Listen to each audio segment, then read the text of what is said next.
just tuning in, you have missed a lot of excitement.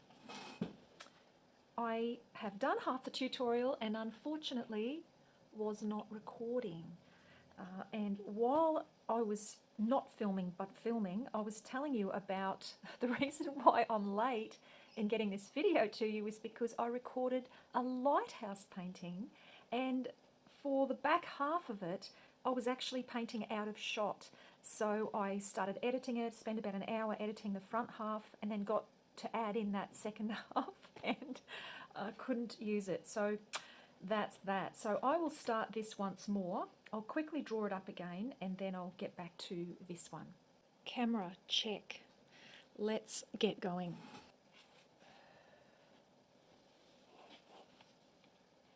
All I need is a Napoleon Bonaparte, a short ruler, and I've got a set square here as well, so to keep things parallel.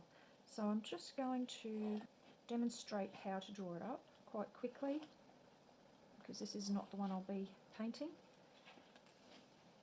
But using this technique, just holding the base support very strongly to the page, you can line things up and then up you go and form parallel lines.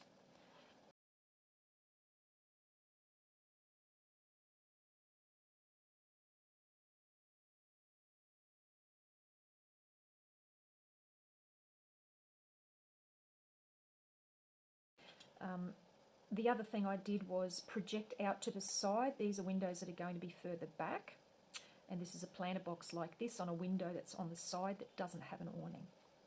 Okay, so basically that's what I've drawn up so far, and that's enough for me to demonstrate these two washes for you. Sorry, I'm paranoid now just watching the video.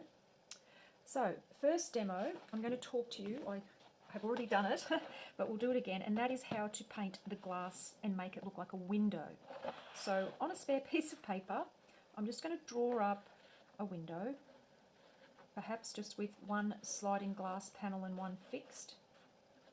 But this could have any number of window mullions, we call them in Australia, or window frames. So the main thing I do here is I want to wet the paper, but not so much that the water would run. Get that blob. It's really just to dampen it so that the paint that I mix does move around quite well on it. And what I've got is a little bit of French ultramarine, which is the purpley blue, remember? And what I'm going to do is I'm going to start using a chisel. I'm just going to start running a few lines down. It doesn't have to be fancy or too much. And then from the top, with less colour, I'm just going to run across there and sort of interrupt that a little bit. I want to keep that quite formal. So, and it doesn't mean anything, but I'm making it vertical for sure on purpose. My thought is that it can be curtains or something behind the glass. The next thing to do is to perhaps create a little bit of a greenish colour, which is my French ultramarine blue, with a little bit of Payne's grey added. And then I've got a little bit of green here, just like a typical green or mid-green, like a, what would you call it? Sometimes forest green or racing green, I think. But it's nothing vibrant, it's nothing too lolly. Remember, when you're painting glass, you don't want to go too pretty with the colours unless you're showing something really bright, like a table setting with roses on it, you know, in through behind the glass. But you can see here I've just made some nonsense, but what I did was I used quite a dry brush, and I just had enough moisture in my palette to move that around, and the paper's still a little bit damp. But the important thing is the shapes I've created. They look like they might be reflecting some plants, some trees, and now I'm just going to go back into a bit of a lighter green. And see, I'm using the corner of the chisel, not the flat part, so you could use a round brush if you preferred to do this. And there's nothing wrong with leaving it like that. In fact, if you've got a busy little facade in your building, sometimes it's nice just to have really plain glass with a gradient of that blue at the top. Nothing here.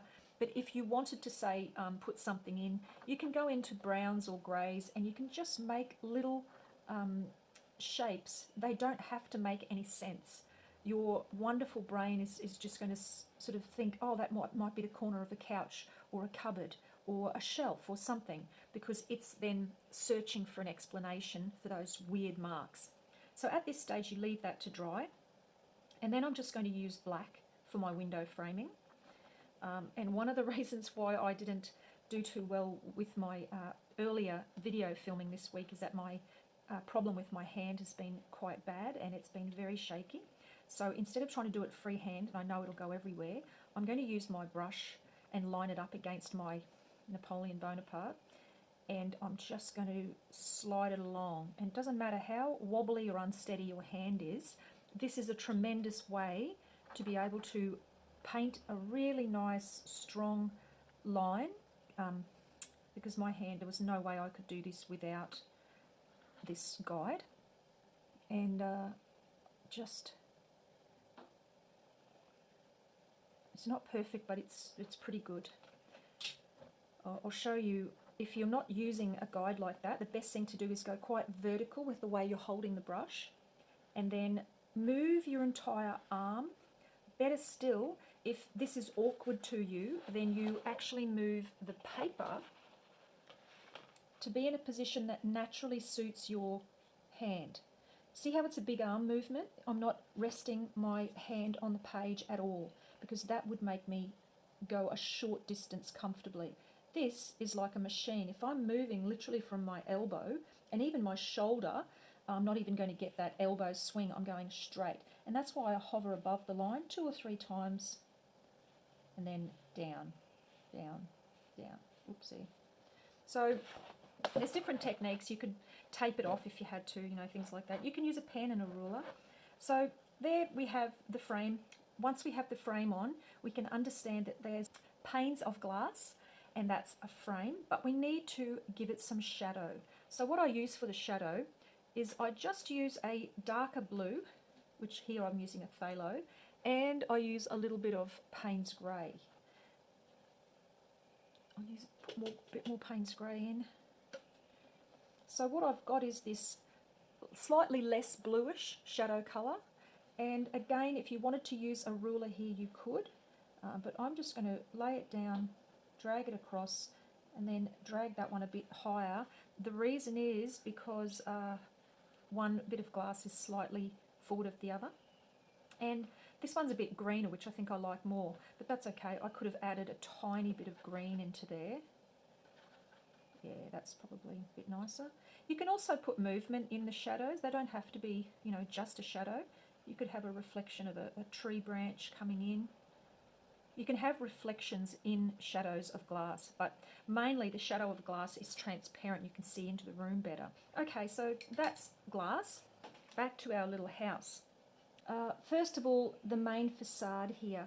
I want to get a little bit of movement, and you can see the image that I'm copying, which was a greeting card submission. So I'm happy to have a little bit of movement in that wall, and you can do this any colour you want. I just chose this colour because it was fresh and, I don't know, made me feel calm.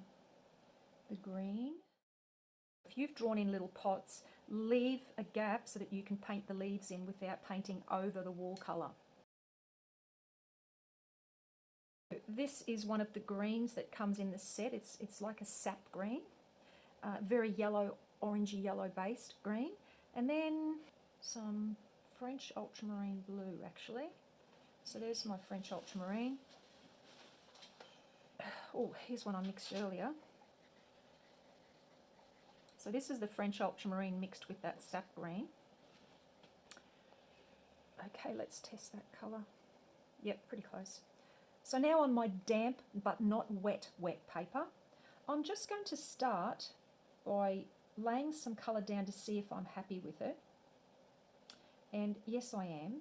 And the reason why I start at the bottom for something like a wall of a building is because if it's too dark, you don't want the colour to be too dark at the top of the wall. I'm wetting my brush here to let this colour spread a little bit and move. So you can do wet on wet, but this is more like wet on damp. And the reason is because I want to have a little bit more control over where this colour runs and sits. And you could have this as wet as you want, as long as you keep it within this area. If you want a bit of movement or a bit of age, you could even dab in some different colours into this wall to make the wall look weathered and old.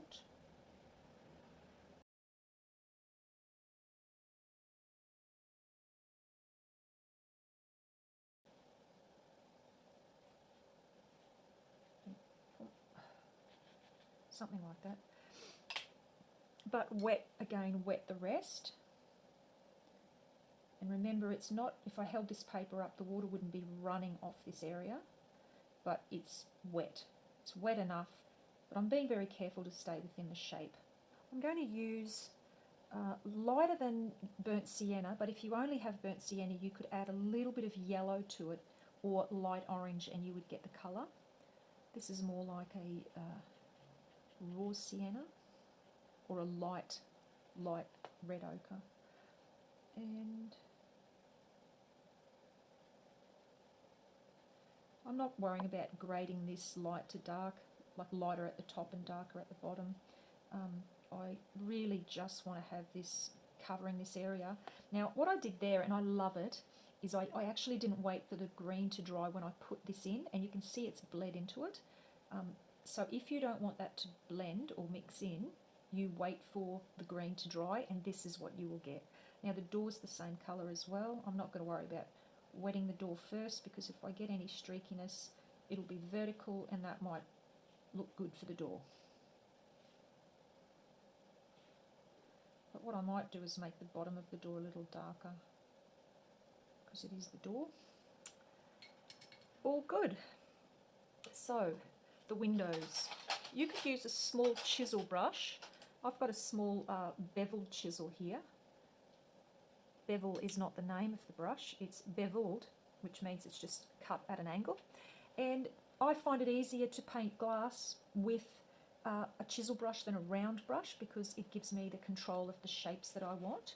So we're going to do what we did in this little in this demo previously, which I'll stick up there for you as a reference. And that is just start with some light blue at the top, vertical, make a few marks. You don't even have to be strong with the blue. It's just that blue is always that believability factor, that it's reflecting sky, therefore it's very easy for your brain to understand that it's glass. And what you can do is even change it up here for a different type of blue, so more of a phthalo blue than an ultramarine blue. Depending on where you live, the sky may be more predominantly ultramarine. I'm just copying this now a little bit here. This could be coming down from an overhanging branch. It doesn't always have to be from the base. But kind of stick to the edges and not just plant one right in the centre. Think of it as a little composition. You don't want to shove it right in the centre. This has got a planter box, by the way, so you can see I've left the gap there for that. And then up here, I don't know if I want to put too much in, but I might lighten it, or you could even make the green a bit bluer. So I'm adding it to the French ultramarine. And a little bit lighter. So, you know, we sort of make the feeling that we're out in the bush or in the forest, whatever. And so it's nice and comforting when you've got all these little shrubby bits. And then I'm just going to put in the shadow, actually. Sorry, nearly forgot. Got to put the shadow in before the mullions. So remember, that's your blue with the Payne's grey added. And I'm just going to, where this goes back and hits the wall, I'm going to come down a little bit and then go straight across. I could just run this straight across, but I want to leave a little bit of a gap here and there just for interest. And then here, I might need some help with my wobbly hand. Very thin here, then we get deeper. And as you come around, that stays quite deep because you're on the shade side. Same here, this is a little bit thicker here because we're on the shade side. Here, all good.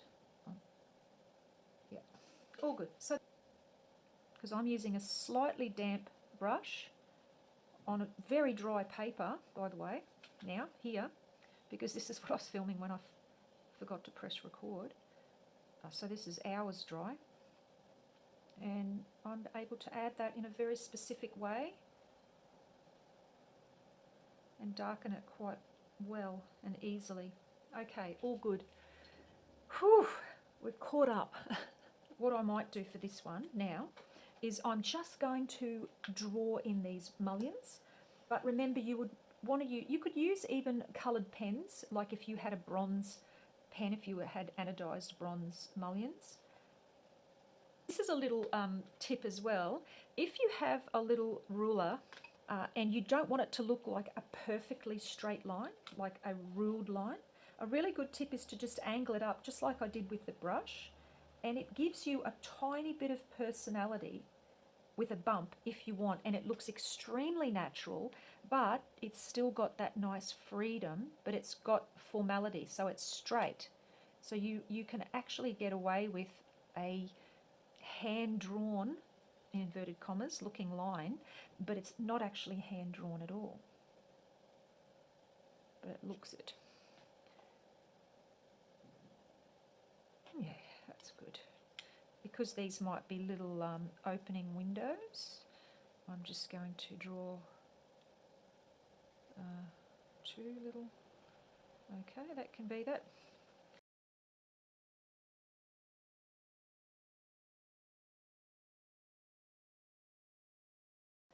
So now we've got, I'm still using my little chisel, and I'm just going to get now my burnt sienna, which is your darker colour, and that will do me for the fascia boards here.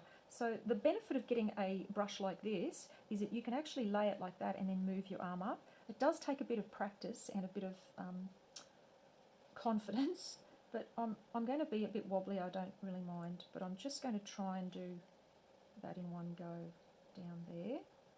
And then I'll repeat that for this other side. Remember to move your whole arm or your whole body backwards if that helps. And then you can go and straighten it a little bit if you can.